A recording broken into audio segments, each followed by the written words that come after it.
Good evening. इस video में हम लोग जेपीएससी के उस क्वेश्चन पे डिस्कस करते हैं जो सीडीपीओ में गलत है और इसके कुछ प्रूफ्स भी हैं, क्योंकि वो प्रीवियस एग्जाम से पूछे हुए हैं तो वहाँ पे दिया हुआ है। और कुछ करंट अफेयर्स का क्वेश्चन है, उस पर भी डिस्कस करें। दूसरी बात, कुछ क्वेश्चन में मुझसे ही गलती हुआ, जो मैंने पेपर 1 और पेपर 2 का वीडियो एक्सप्लेनेशन डाला था उसमें थोड़ा सा गलती हुआ, तो मैं यहाँ पे भी तुरंत पढ़ के करेक्शन कर दूंगा ताकि आपका प्रॉब्लम सॉल्व हो जाए। क्योंकि क्वेश्चन गलत आंसर नहीं जाना चाहिए, क्योंकि आप लोग का एक एक मार्क्स बहुत कीमती होता है। और ये मैं आपको प्रॉमिस देता हूँ इस बार से कि नेक्स्ट किसी भी एग्जाम्स का जो वीडियो अपलोड करूँगा उसको मैं 100% पूरा एनालिसिस कर लूँगा, चेक कर लूँगा, तब अपलोड करूँगा। भले ही वो क्वेश्चन 1 या 2 दिन डिले होकर के अपलोड होगा। ठीक है, तो पहले डिस्कस कर लेते हैं। क्वेश्चन था आपका, पंचायत को संवैधानिक मान्यता देने की मांग करने वाले प्रथम समिति कौन सी थी। ठीक है, यहाँ ये 3 समिति दिया हुआ है। यहाँ पे आइए इसका इंग्लिश वर्जन देख लेते हैं। Which of the following was the first committee to demand constitutional recognition of the panchayat? Balwant Rai, Ashok Mehta, संतनावन, जी के बियालर। यही सेम क्वेश्चन और भी पूछा हुआ है। किस समिति ने पंचायती राज को एक संवैधानिक दर्जा देने का सुझाव किया था? ये एनबीएस टीजीटी का क्वेश्चन है, सोशल साइंस का, 2019 का। इसमें ऑप्शन देखिए क्या क्या दिया हुआ है। बलवंत राय, अशोक मेहता, थुंगन कमेटी और एमएल सिंघवी समिति। ठीक है, बलवंत राय का देख रहे हैं, 57 ने किया था। देखिए क्या लिखा हुआ, संथानन समिति 1900 में बलवंत राय समिति का अनुसरण किया था। ठीक, ये था इनका जो था बलवंत राय समिति, वो विकेंद्रीकरण पर था। ठीक, तीसरा, अशोक मेहता समिति त्रिप्रणाली न करके द्विस्तरीय प्रणाली की बात किया था। सबसे मेन था 1986 में प्रधानमंत्री राजीव गांधी जदयू के तहत गठित एल सिंघवी समिति ने पंचायत को संवैधानिक देने की बात की थी। तो इसका आंसर होगा सिंघवी समिति, जो इसका आंसर यहाँ पे देख लेते हैं।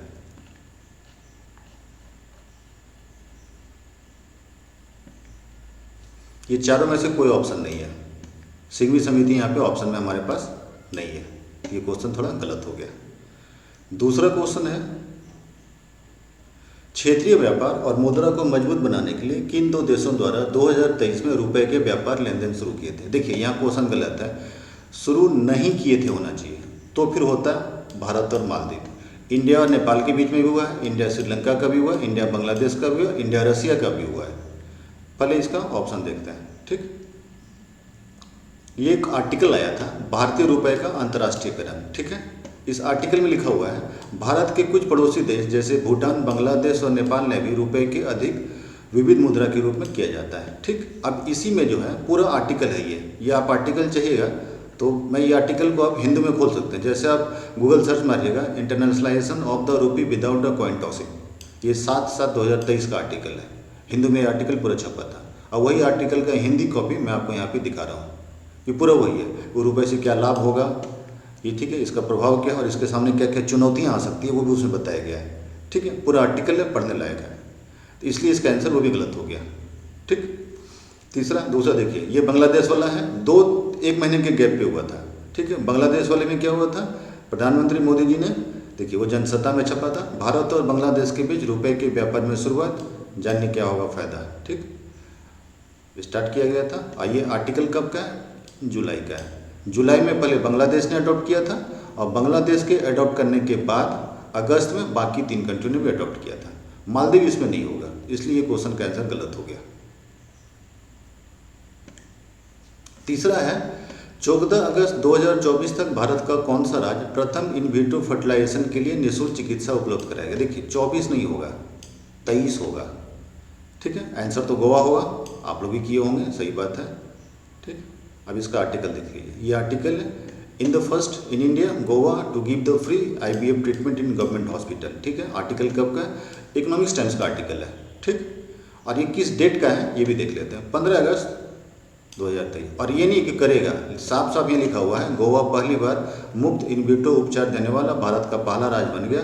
टाइम्स ऑफ इंडिया की रिपोर्ट के अनुसार सहायक प्रजनन तकनीक और अंतर्गर्भधारण गवर्नर के साथ इस देश का उद्घाटन मुख्यमंत्री प्रमोद सावंत ने बम्बोलिम ने गोवा के मेडिकल कॉलेज में किया था। ठीक, तो 23 होगा, 24 नहीं होगा, क्योंकि 24 अभी आया नहीं है। तीसरा, मणिपुर हिंसा के कारण किस आदिवासी लेखिका ने साहित्य अकेडमी पुरस्कार ग्रहण नहीं किया? यहाँ साहित्य अकेडमी पुरस्कार नहीं होगा। ठीक है, ऐसे तो जनसत्ता करकट्टा होगा, लेकिन वो नहीं होगा। ठीक, ये देख लेते हैं, ये आउटलुक आर्टिकल है। Adivasi poet Jacinta Kerketta reject the literacy award award the ministry media silence on Manipur, बिल्कुल सही है। अब देखिए ये उनका फिक है, ये पूरा आर्टिकल है। और ये आर्टिकल किसका था ये भी देख लेते हैं। आदिवासी कॉज हैज रिजेक्टेड आज तक साहित्य जागृति उद्यम प्रतिभा सम्मान, न कि साहित्य academy award. Udyam Pratibha Samman a literacy poet and activist Jacinta known for vocal support for the Adivasi. इसलिए इसका आंसर यहाँ पे ये जो अवार्ड का नाम लिखा हुआ वो अवार्ड का नाम गलत लिखा हुआ है, इसलिए वो नहीं होगा। पूरा ये आर्टिकल ही था उसका, आप चाहेंगे तो इसको गूगल पे भी सर्च करके लिख सकते हैं। और इनका ये बुक है, इस बुक का नाम याद रखिएगा, ठीक है, ईश्वर और बाजार। ये बुक आने वाले समय में काम आएगा आपको, ढेर सारे एग्जाम्स में पूछे जाते हैं, ठीक है। तो ये क्वेश्चन भी जो है उसका साहित्य अकेडमी नहीं होगा, गलत है पूरा, ये 3 क्वेश्चन गलत हो गया, ठीक।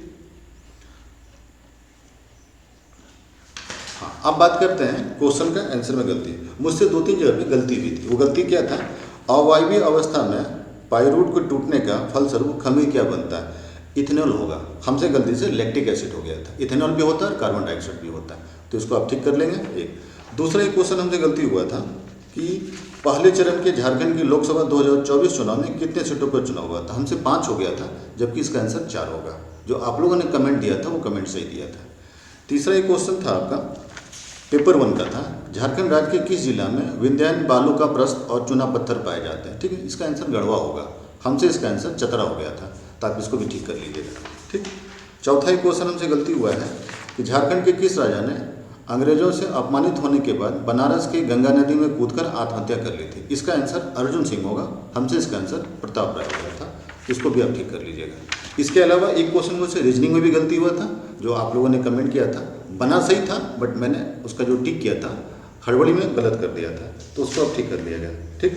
एक और क्वेश्चन था, झारखंड राज्य में कौन सा खनिज सबसे अधिक पाया जाता है, हमसे हो गया था लोह अयस्क। यहाँ बात है पाया जाता है, तो ग्रेफाइट सबसे ज़्यादा पाया जाता है, ठीक है, अन्य देशों के अन्य राज्यों की तुलना में, तो इसको भी आप ठीक कर लीजिएगा, ठीक है। ये 4 क्वेश्चन है जो मैंने मुझसे गलती हुआ था, इसको लेकर। लेकिन आगे से जब भी मैं आंसर डालूंगा या किसी भी क्वेश्चन का एक्सप्लेनेशन दूंगा, मैं आपको कंफर्म करता हूँ पूरा एनालिसिस और एक्सप्लेनेशन पहले देख लेंगे, सबूत निकाल लेंगे, तभी अपलोड करेंगे, क्योंकि आप लोग के लिए एक एक नंबर बहुत कीमती होता है। और कल से परसों तक मेरे पास सारा एनालिसिस और डेटा आ जाएगा, तो मैं आपको बता पाऊंगा कि जेपीएससी सीडीपीओ का कट ऑफ कितना जाएगा। अभी थोड़ा सा हड़बड़ी हो जाएगा बदलाना, तो 1-2 दिन रुक जाइए, तो मैं आपको अच्छे से और पूरा डिटेल एक्सप्लेनेशन के साथ बता दूंगा कि कट ऑफ कितना जाएगा। जेपीएससी मैंने अब कहा था 120 के आसपास होगा, 123 गया था, 1-2 नंबर आगे पीछे हो सकता है, ये कोई बहुत बड़ी बात नहीं है। लेकिन ऐसा नहीं कि 15-20 नंबर का गैप हो जाएगा, ऐसा बिल्कुल नहीं होगा, ठीक है। आप लोग सभी जिनका है कि मार्क्स बहुत अच्छा है, जैसे 130 है, 135 है, 140 है, मैं उसको ये सुझाव दूंगा कि आप लोग अपना प्रिपरेशन कंटिन्यू रखिए, इसमें कहीं कोई कमी मत कीजिए। समय बहुत कम है और आपके लिए ये बहुत कीमती समय है, सीट भी बहुत कम है, तो कॉम्पिटिशन बहुत टफ भी होगा, ठीक है। Okay, good day. मेरी ओर से आने वाले सारे एग्जाम्स के लिए आपको ढेर सारी शुभकामनाएं।